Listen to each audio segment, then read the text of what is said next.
ঈদুল আজহা ঘিরে ব্যস্ততা বেড়েছে কুষ্টিয়া জেলার বিভিন্ন কামারপাড়ায়। দিনরাত পশু জবাইয়ের সরঞ্জাম তৈরিতে ব্যস্ত সময় পার করছেন কর্মকাররা। তৈরি হচ্ছে ছুরি, চাকু, চাপাতি আর দাবটি। মিলন খন্দকারের প্রতিবেদন, জানাচ্ছেন তাহসিন তারিন। কোরবানির ঈদ সামনে রেখে কামারপাড়ায় চলছে পশু জবাই এবং মাংস কাটার ছুরি, চাকু, চাপাতি, দা ও বটি তৈরির কাজ। আর এতে টুংটাং শব্দে মুখর হয়ে উঠেছে কামারবাড়ি এলাকা। সকাল থেকে গভীর রাত পর্যন্ত কাজ করছেন কর্মকাররা। কয়লার আগুনে পুড়ে হাতুড়ির আঘাতে কাঁচা লোহা থেকে তৈরি হচ্ছে কোরবানির বিভিন্ন সরঞ্জাম। ইতোমধ্যে জেলার বিভিন্ন হাটবাজারে বিক্রি হচ্ছে ছুরি, চাপাতি, দা, বটি সহ মাংস কাটার সরঞ্জাম। সামনে আরো বেচা বিক্রি বাড়বে আশা কর্মকারদের। কুরবানির সময় এখন ছুরি বিক্রি হচ্ছে, চাপাটি বিক্রি হচ্ছে।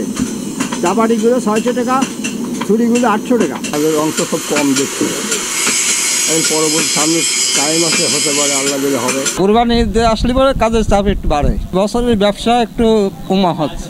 পুরাতন দা, বটি শান দিতেও অনেকে আসছেন কামারপাড়ায়। কুরবানি ঈদের আগে সামান্য যা গৃহস্থলের জিনিস আছে সেগুলোকে নিয়ে আমরা মেরামত করতে আসি। কুরবানির ঈদ উপলক্ষে আমরা বাসায় কুরবানি আছে, তার জন্য দাও বটি ছুরি বানানোর জন্য কামার বাড়িতে আসছে।